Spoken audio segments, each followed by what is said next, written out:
পেপে বিদায় নিয়েছেন এই কথা অনেকেই জানেন।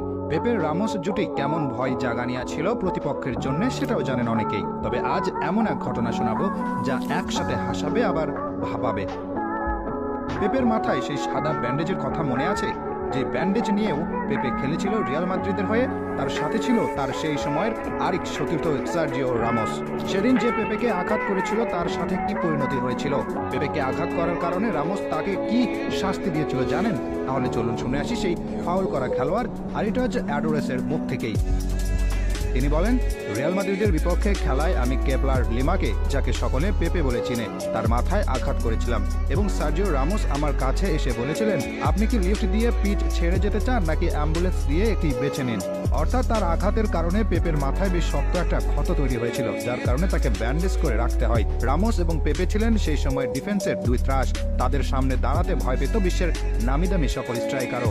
রিয়াল মাদ্রিদের জয়ের জন্য প্রয়োজন এমন কোনো কিছুই তারা করতে দ্বিতীয়বার ভাবে না। তাই পেপের শরীরে এমন আঘাত কোনোভাবেই মেনে নিতে পারেনি রামোস, আর তাই তো সে এসে এমন প্রশ্ন করে বসে। প্রশ্ন শুনে ভরকে যান অ্যাডোরস। তিনি প্রশ্ন করেন, এমন প্রশ্ন করলেন কেন? এর পেছনে কি বিশেষ কোনো কারণ আছে? সার্জিও রামোস তাকে মাথা দুলিয়ে কাঁধ নাচিয়ে জবাব দিয়ে বললেন, কারণ পেপে বলেছে আমার তোমাকে জিজ্ঞেস করা উচিত। এতটুকু শুনেই তিনি যা বোঝার তা বুঝে নেন। তিনি বুঝতে পারেন মৌমাছির বাসায় আঘাত করে ফেলেছেন তিনি, এখন এর কজ অ্যান্ড এফেক্ট তাকে সহ্য করতেই হবে। তাই তিনি দৌড়ে তার কোচের কাছে চলে যান এবং পুরো ঘটনা বলেন।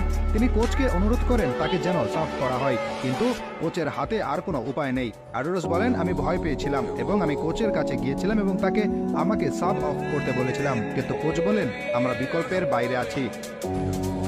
বেচারা কি আর করবেন, এখন তো খেলা ছেড়ে তিনি আর পালাতে পারবেন না। তাই অগত্যা কোনো উপায় না দেখে তিনি সার্জিও রামোসের কাছে যান।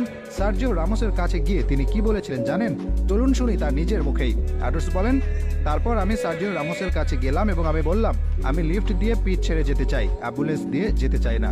কিন্তু সার্জিও রামোসকে দেখে মনে হলো না তার মন খুব একটা গলেছে। কোনো কথা না বলে সার্জিও রামোস আমার দিকে তাকিয়ে এসে পেপের কাছে ছুটে গেল এবং আমি যা বলেছি তা পেপেকে জানালো। তারপর তারা দুজন আমার দিকে তাকালো। ভয়ে আমার কলিজা ঠান্ডা হয়ে আসছিল। এর কয়েক মিনিট পরের ঘটনা